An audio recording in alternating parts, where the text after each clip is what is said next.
Amigos de Match 99.3, ¿cómo están? Soy Miguel Miranda, espero que tengan una agradable tarde, una increíble noche o donde quiera que estén escuchando, viendo esta entrevista. El día de hoy estamos de manteles largos porque tenemos nada más y nada menos que a Steve Aoki en la casa. Steve, how you doing? Good. How do you feel about being here in Mexico City? I love Mexico. Why? Well, I have probably the most devoted fan base in the world, out of the whole world, is here in Mexico. So all my fans here are insane. They're crazy. They're emotional. They're passionate. They just give so much at my shows, and I like my shows here. They have to be the best shows in the world. How do you feel with your new album? The new album has actually represented Mexico the strongest out of any album I've done. Yeah. Because I have Nathaniel Cano and Santa Fe Clan on the album. So I think, I've worked with a lot of Latin artists, which I think people realize that now. But now I'm working with Mexican artists. How was your approach with Nathaniel Cano, and how was your work? With Nathaniel Cano, we met up in Cancun, and we bonded over it. And he came to Las Vegas. Like right when he got in the studio, we were making magic happen. And our vibe is like really pure, really natural. And we made Aoki first, and we created a movement around the song. Yeah. It really is a movement. It's like its own culture. And from that, we did Kong 2.0, and we have more music coming for sure. I heard that you have a third song. Yeah, exactly. I mean, with Nata, he's like when he wants something, he has his mind to it, it can happen very quickly. Yeah. So we just got to get in the studio again, and we're going to knock this out. It's a quick boy. Yeah, he's just like very one of the most hardworking artists I've worked with, and he's always creative. He's always thinking about it. He reminds me of a younger version of me. Yeah. On the other side, you have a lot of punk funk on your album. And I love punk rock, and I know that you love the punk rock. Yeah. You start on the music of the punk rock. Yeah. And I want to ask you something. How was your approach, your first approach to the music? Well, that's the thing, is this album was inspired in COVID. It started in COVID, and so my environment is always going to shape my albums. Yeah. And the environment this time was in the studio, so I was just picking up a guitar, picking up the bass, playing more live instruments, jamming out more, and that brought me back to when I used to be in a band. Yeah. And so I was like, I want to work with more live, rock singers, like with live instrumentalists, and find more of this sound. So I was really looking for younger artists, like the newer voices in the game, that were doing something exceptional, something really unique.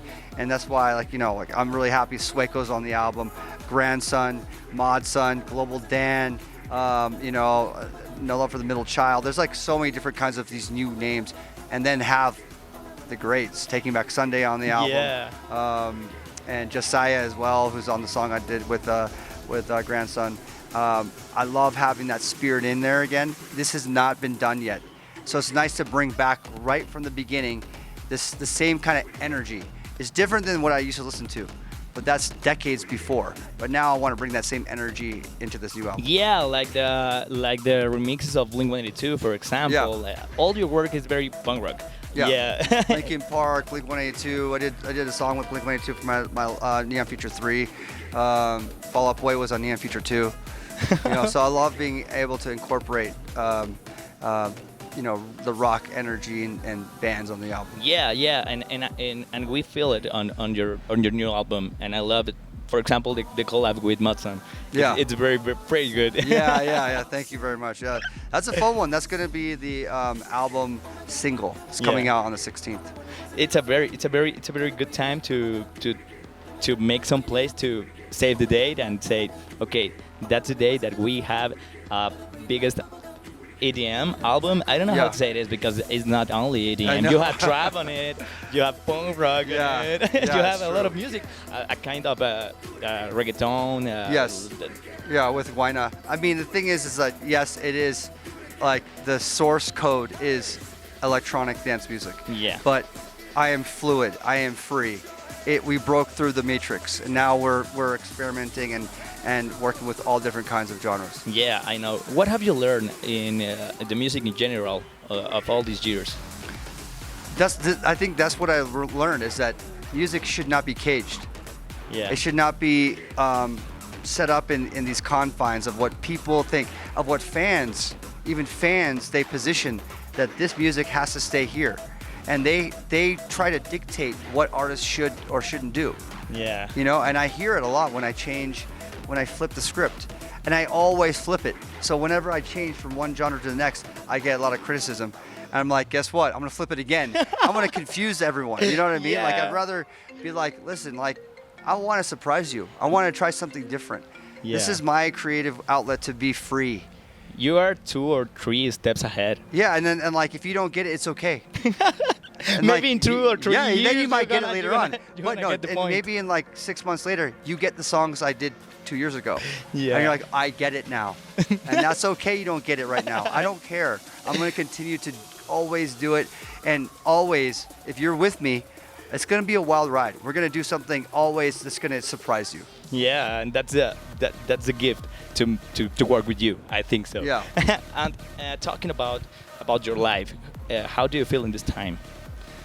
I'm very fulfilled.